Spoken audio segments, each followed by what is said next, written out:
श्री तुलसी सालग्राम स्तोत्रम। प्रिय भक्तों, आज हम आपके लिए श्रवण कराने जा रहे हैं। कार्तिक के पवित्र मास में नित्य श्रवण किया जाने वाला श्री तुलसी सालग्राम स्तोत्र। जो भी भक्त इस दिव्य और अति पावन स्तोत्र को नित्य श्रवण करता है, उसके घर में श्री लक्ष्मी जी का सदा के लिए वास हो जाता है तथा साथ ही समस्त पापों से उसे मुक्ति मिल जाती है और उसकी हर मनोकामनाएं पलक झपकते ही पूरी होने लगती हैं तथा साथ में अंत समय में भगवान श्री हरि विष्णु के परम धाम अर्थात वैकुंठ धाम की उसे सहज ही प्राप्ति होती है। सृष्टि की हर मनोकामना को पूर्ण करने वाला यह दिव्य और अत्यंत शक्तिशाली स्तोत्र है। इसीलिए आप सभी भक्तों से निवेदन है कि इस दिव्य स्तोत्र को कार्तिक मास के दौरान नित्य ही श्रवण करें। आइए श्रवण करते हैं। श्री गणेशाय नमः। अथ श्री तुलसी सालग्राम स्तोत्रम्। तुलसी श्री महालक्ष्मी विष्णुप्रिया शोभाप्रदा। सालग्रामः स्वयं विष्णुर्भक्तानां कामदः सदा। यत्र तुलसी सालग्रामो तत्र सर्वं शुभं भवेत्। तत्र लक्ष्मीर्यत्र धर्मस्तत्र नित्यं निवत्स्यति। तुलसी सालग्रामयोः संयोजनं महत्फलम्। अर्चनं पूजनं नित्यं सर्वपापप्रणाशनं। तुलसी पत्रं समप्यैव सालग्रामे जनार्दने। यः पूजां कुरुते भक्त्या स याते परमां गतिम्। तुलसी पत्रं विनापि च सालग्रामो न तोष्यते। सालग्रामं विनापि च तुलसी न प्रमोदते। अतः तुलसी सालग्रामो पूज्यो धर्मार्थ सिद्धये। यत्रैतौ तत्र नित्यं हि लक्ष्मी नारायणौ स्थितौ। तुलसीं सालग्रामं च पूज्य नित्यं गृहं स्थितं। तत्र नित्यं शुभं सौख्यं सर्वसम्पद्भवेत् ध्रुवम्। सालग्रामं हरिं दृष्ट्वा तुलसीं च नमाम्यहम्। पातकं नाशमायाति भक्तिर्वृद्धिं प्रयाति च। तुलसी श्री महालक्ष्मी विष्णुप्रिया शोभाप्रदा। सालग्रामः स्वयं विष्णुर्भक्तानां कामदः सदा। यत्र तुलसी सालग्रामो तत्र सर्वं शुभं भवेत्। तत्र लक्ष्मीर्यत्र धर्मस्तत्र नित्यं निवत्स्यति। तुलसी सालग्रामयोः संयोजनं महत्फलम्। अर्चनं पूजनं नित्यं सर्वपापप्रणाशनं। तुलसी पत्रं समप्यैव सालग्रामे जनार्दने। यः पूजां कुरुते भक्त्या स याते परमां गतिम्। तुलसी पत्रं विनापि च सालग्रामो न तोष्यते। सालग्रामं विनापि च तुलसी न प्रमोदते। अतः तुलसी सालग्रामो पूज्यो धर्मार्थ सिद्धये। यत्रैतौ तत्र नित्यं हि लक्ष्मी नारायणौ स्थितौ। तुलसीं सालग्रामं च पूज्य नित्यं गृहं स्थितं। तत्र नित्यं शुभं सौख्यं सर्वसम्पद्भवेत् ध्रुवं सालग्रामं हरिं दृष्ट्वा तुलसीं च नमाम्यहं पातकं न समायाति भक्तिर्वृद्धिं प्रयाति च। तुलसी श्री महालक्ष्मी विष्णुप्रिया शोभाप्रदा सालग्रामः स्वयं विष्णुर्भक्तानां कामदः सदा। यत्र तुलसी सालग्रामौ तत्र सर्वं शुभं भवेत् तत्र लक्ष्मीर्यत्र धर्मस्तत्र नित्यं निवत्स्यति। तुलसी सालग्रामयोः संयोजनं महत्फलम् अर्चनं पूजनं नित्यं सर्वपापप्रणाशनं। तुलसीपत्रं समप्यैव सालग्रामे जनार्दने यः पूजां कुरुते भक्त्या स याति परमां गतिम्। तुलसीपत्रं विनापि च सालग्रामो न तोष्यते सालग्रामं विनापि च तुलसी न प्रमोदते। अतः तुलसी सालग्रामौ पूज्यौ धर्मार्थसिद्धये यत्रैतौ तत्र नित्यं हि लक्ष्मीनारायणौ स्थितौ। तुलसीं सालग्रामं च पूज्य नित्यं गृहं स्थितं तत्र नित्यं शुभं सौख्यं सर्वसम्पद्भवेत् ध्रुवं सालग्रामं हरिं दृष्ट्वा तुलसीं च नमाम्यहं पातकं न समायाति भक्तिर्वृद्धिं प्रयाति च।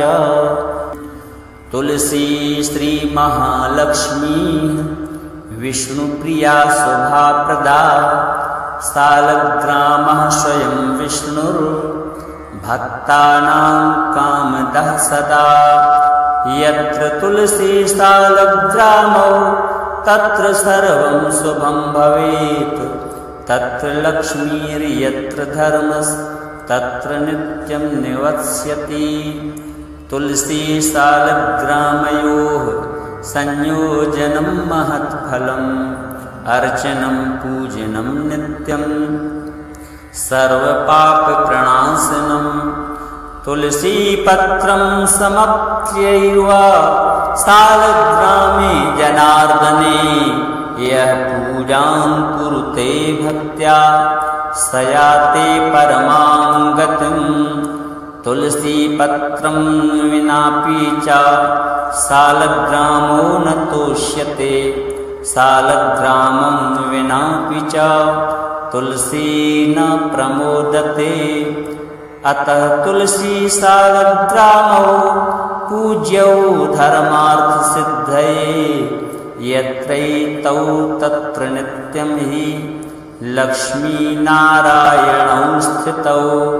तुलसीं सालग्रामं च पूज्य नित्यं गृहं स्थितं तत्र नित्यं शुभं सौख्यं सर्वसम्पद्भवेत् ध्रुवं सालग्रामं हरिं दृष्ट्वा तुलसीं च नमाम्यहं पातकं न समायाति भक्तिर्वृद्धिं प्रयाति च। तुलसी श्री महालक्ष्मी विष्णुप्रिया शोभाप्रदा सालग्रामः स्वयं विष्णुर्भक्तानां कामदः सदा। यत्र तुलसी सालग्रामौ तत्र सर्वं शुभं भवेत् तत्र लक्ष्मीर्यत्र धर्मस्तत्र नित्यं निवत्स्यति।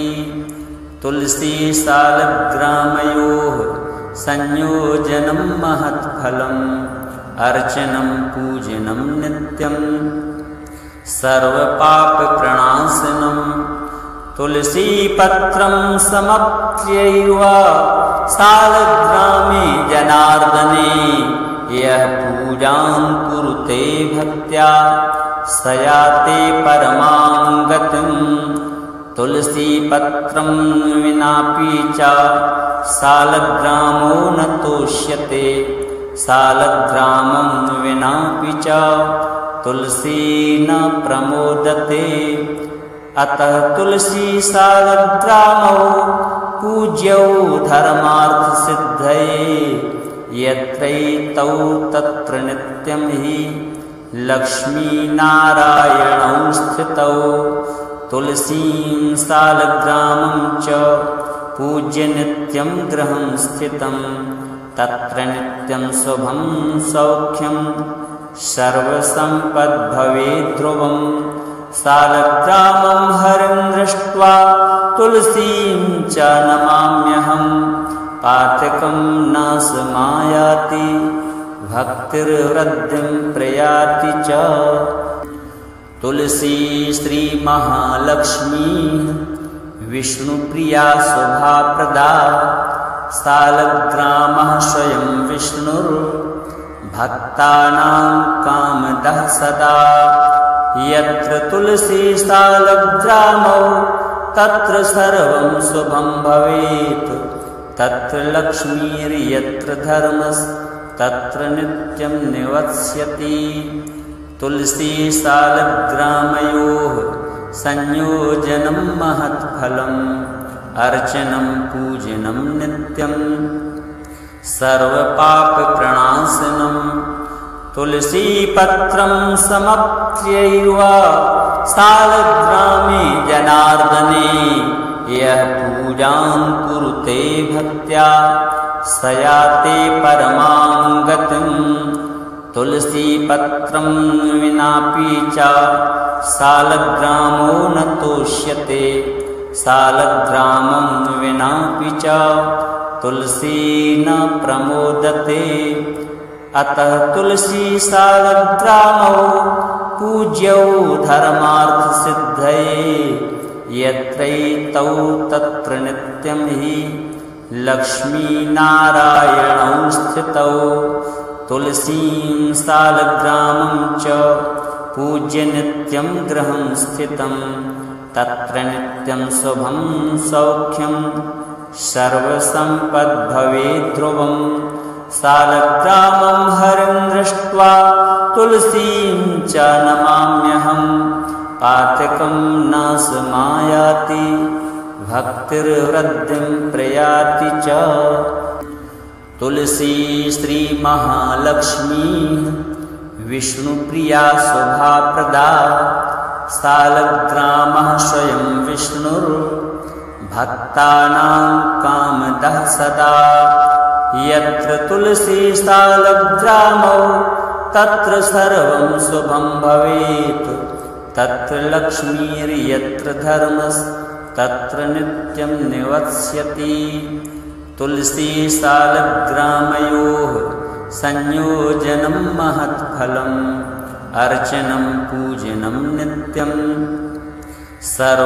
सर्वपापप्रणाशनं तुलसीपत्रं समप्यैव सालग्रामे जनार्दने यः पूजां कुरुते भक्त्या स याते परमां गतिं तुलसीपत्रं विनापि च सालग्रामो न तोष्यते सालग्रामं विनापि च तुलसी न प्रमोदते अतः तुलसी सालग्रामौ पूज्यौ धर्मार्थसिद्धये यत्रैतौ तत्र नित्यं हि लक्ष्मीनारायणौ स्थितौ तुलसीं सालग्रामं च पूज्य नित्यं गृहं स्थितं तत्र नित्यं शुभं सौख्यं सर्वसम्पद्भवेत् ध्रुवं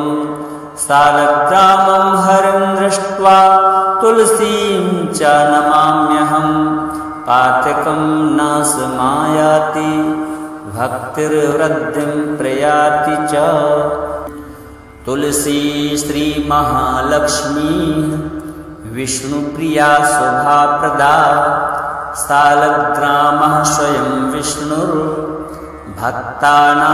कामदः सदा यत्र तुलसी सालग्रामौ तत्र सर्वं शुभं भवेत्। तत्र लक्ष्मीर्यत्र धर्मस्तत्र नित्यं निवत्स्यति। तुलसी सालग्रामयोः संयोजनं महत्फलम्। अर्चनं पूजनं नित्यं सर्वपापप्रणाशनम्। तुलसीपत्रं समप्यैव सालग्रामे जनार्दने। यः पूजां कुरुते भक्त्या स याति परमां गतिम्। तुलसीपत्रं विनापि च सालग्रामो न तोष्यते। सालग्रामं विनापि च तुलसी न प्रमोदते। अतः तुलसी सालग्रामौ पूज्यौ धर्मार्थसिद्धये। यत्रैतौ तत्र नित्यं हि लक्ष्मीनारायणौ स्थितौ। तुलसीं सालग्रामं च पूज्य नित्यं गृहं स्थितं। तत्र नित्यं शुभं सौख्यं सर्वसम्पद्भवेद्ध्रुवम्। सालग्रामं हरिं दृष्ट्वा तुलसीं च नमाम्यहम्। पातकं न समायाति भक्तिर्वृद्धिं प्रयाति च। तुलसी श्रीमहालक्ष्मी विष्णुप्रिया शुभाप्रदा। सालग्रामः स्वयं विष्णुर्भक्तानां कामदः सदा। यत्र तुलसी सालग्रामौ तत्र सर्वं शुभं भवेत्। तत्र लक्ष्मीर्यत्र धर्मस्तत्र नित्यं निवत्स्यति। तुलसी सालग्रामयोः संयोजनं महत्फलम्। अर्चनं पूजनं नित्यं सर्वपापप्रणाशनम्। तुलसीपत्रं समप्यैव सालग्रामे जनार्दने। यः पूजां कुरुते भक्त्या स याति परमां गतिम्। तुलसीपत्रं विनापि च सालग्रामो न तोष्यते। सालग्रामं विनापि च तुलसी न प्रमोदते। अतः तुलसी सालग्रामौ पूज्यौ धर्मार्थसिद्धये। यत्रैतौ तत्र नित्यं हि लक्ष्मीनारायणौ स्थितौ। तुलसीं सालग्रामं च पूज्य नित्यं गृहं स्थितं। तत्र नित्यं शुभं सौख्यं सर्वसम्पद्भवेद्ध्रुवम्। सालग्रामं हरिं दृष्ट्वा तुलसीं च नमाम्यहम्। पातकं न समायाति भक्तिर्वृद्धिं प्रयाति च। तुलसी श्रीमहालक्ष्मी विष्णुप्रिया शुभाप्रदा। सालग्रामः स्वयं विष्णुर्भक्तानां कामदः सदा। यत्र तुलसी सालग्रामौ तत्र सर्वं शुभं भवेत्। तत्र लक्ष्मीर्यत्र धर्मस्तत्र नित्यं निवत्स्यति। तुलसी सालग्रामयोः संयोजनं महत्फलम्। अर्चनं पूजनं नित्यं सर्वपापप्रणाशनम्। तुलसीपत्रं समप्यैव सालग्रामे जनार्दने। यः पूजां कुरुते भक्त्या स याति परमां गतिम्।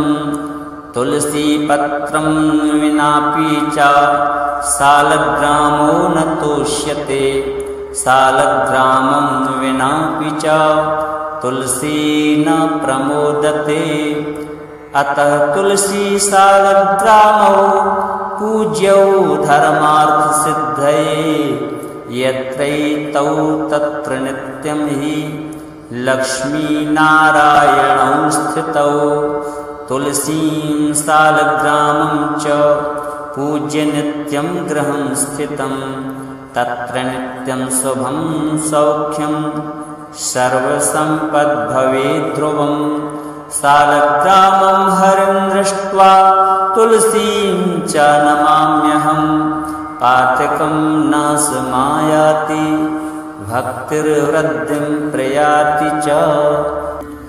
तुलसी श्री महालक्ष्मी विष्णुप्रिया शोभाप्रदा सालग्रामः स्वयं विष्णुर्भक्तानां कामदः सदा यत्र तुलसी सालग्रामौ तत्र सर्वं शुभं भवेत् तत्र लक्ष्मीर्यत्र धर्मस्तत्र नित्यं निवत्स्यति। तुलसी सालग्रामयोः संयोजनं महत्फलम् अर्चनं पूजनं नित्यं सर्वपापप्रणाशनं तुलसीपत्रं समप्यैव सालग्रामे जनार्दने यः पूजां कुरुते भक्त्या स याते परमां गतिम्। तुलसीपत्रं विनापि च सालग्रामो न तोष्यते सालग्रामं विनापि च तुलसी न प्रमोदते। अतः तुलसी सालग्रामौ पूज्यौ धर्मार्थसिद्धये यत्रैतौ तत्र नित्यं हि लक्ष्मीनारायणौ स्थितौ।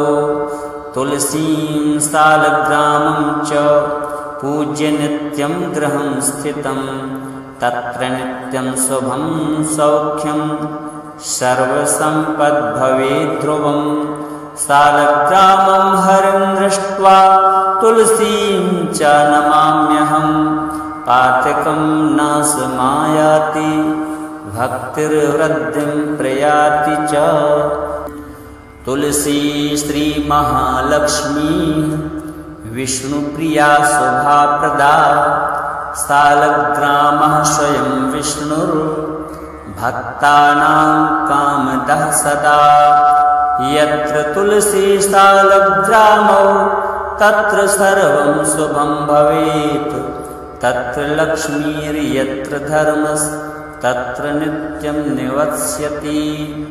तुलसी सालग्रामयोः संयोजनं महत्फलम् अर्चनं पूजनं नित्यं सर्वपापप्रणाशनं तुलसीपत्रं समप्यैव सालग्रामे जनार्दने यः पूजां कुरुते भक्त्या स याते परमां गतिम्। तुलसीपत्रं विनापि च सालग्रामो न तोष्यते सालग्रामं विनापि च तुलसी न प्रमोदते। अतः तुलसी सालग्रामौ पूज्यौ धर्मार्थसिद्धये यत्रैतौ तत्र नित्यं हि लक्ष्मीनारायणौ स्थितौ। तुलसीं सालग्रामं च पूज्य नित्यं गृहं स्थितं तत्र नित्यं शुभं सौख्यं सर्वसम्पद्भवेत् ध्रुवं सालग्रामं हरिं दृष्ट्वा तुलसीं च नमाम्यहं पातकं न समायाति भक्तिर्वृद्धिं प्रयाति च। तुलसी श्री महालक्ष्मी विष्णुप्रिया शोभाप्रदा सालग्रामः स्वयं विष्णुर्भक्तानां कामदः सदा यत्र तुलसी सालग्रामौ तत्र सर्वं शुभं भवेत् तत्र लक्ष्मीर्यत्र धर्मस्तत्र नित्यं निवत्स्यति। तुलसी सालग्रामयोः संयोजनं महत्फलम् अर्चनं पूजनं नित्यं सर्वपापप्रणाशनं तुलसीपत्रं समप्यैव सालग्रामे जनार्दने यः पूजां कुरुते भक्त्या स याति परमां गतिम् तुलसीपत्रं विनापि च सालग्रामो न तोष्यते सालग्रामं विनापि च तुलसी न प्रमोदते अतः तुलसी सालग्रामौ पूज्यौ धर्मार्थसिद्धये यत्रैतौ तत्र नित्यं हि लक्ष्मीनारायणौ स्थितौ तुलसीं सालग्रामं च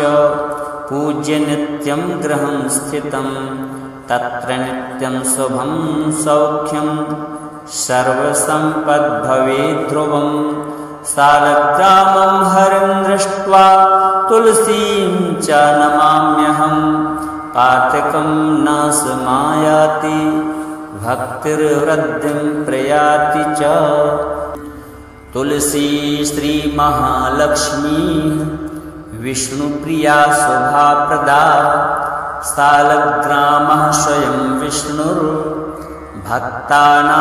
कामदः सदा यत्र तुलसी सालग्रामौ तत्र सर्वं शुभं भवेत् तत्र लक्ष्मीर्यत्र धर्मस्तत्र नित्यं निवत्स्यति तुलसी सालग्रामयोः संयोजनं महत्फलम् अर्चनं पूजनं नित्यं सर्वपापप्रणाशनं तुलसीपत्रं समप्यैव सालग्रामे जनार्दने यः पूजां कुरुते भक्त्या स याति परमां गतिम् तुलसीपत्रं विनापि च सालग्रामो न तोष्यते सालग्रामं विनापि च तुलसी न प्रमोदते अतः तुलसी सालग्रामौ पूज्यौ धर्मार्थसिद्धये यत्रैतौ तत्र नित्यं हि लक्ष्मीनारायणौ स्थितौ तुलसीं सालग्रामं च पूज्य नित्यं गृहं स्थितं तत्र नित्यं शुभं सौख्यं सर्वसम्पद्भवेद्ध्रुवं सालग्रामं हरिं दृष्ट्वा तुलसीं च नमाम्यहं पातकं न समायाति भक्तिर्वृद्धिं प्रयाति च तुलसी श्री महालक्ष्मी विष्णुप्रिया शोभाप्रदा सालग्रामः स्वयं विष्णुर्भक्तानां कामदः सदा यत्र तुलसी सालग्रामौ तत्र सर्वं शुभं भवेत् तत्र लक्ष्मीर्यत्र धर्मस्तत्र नित्यं निवत्स्यति तुलसी सालग्रामयोः संयोजनं महत्फलम् अर्चनं पूजनं नित्यं सर्वपापप्रणाशनं तुलसीपत्रं समप्यैव सालग्रामे जनार्दने यः पूजां कुरुते भक्त्या स याति परमां गतिम् तुलसीपत्रं विनापि च सालग्रामो न तोष्यते सालग्रामं विनापि च तुलसी न प्रमोदते अतः तुलसी सालग्रामौ पूज्यौ धर्मार्थसिद्धये यत्रैतौ तत्र नित्यं हि लक्ष्मीनारायणौ स्थितौ तुलसीं सालग्रामं च पूज्य नित्यं गृहं स्थितं तत्र नित्यं शुभं सौख्यं सर्वसम्पद्भवेद्ध्रुवं सालग्रामं हरिं दृष्ट्वा तुलसीं च नमाम्यहं पातकं न समायाति भक्तिर्वृद्धिं प्रयाति च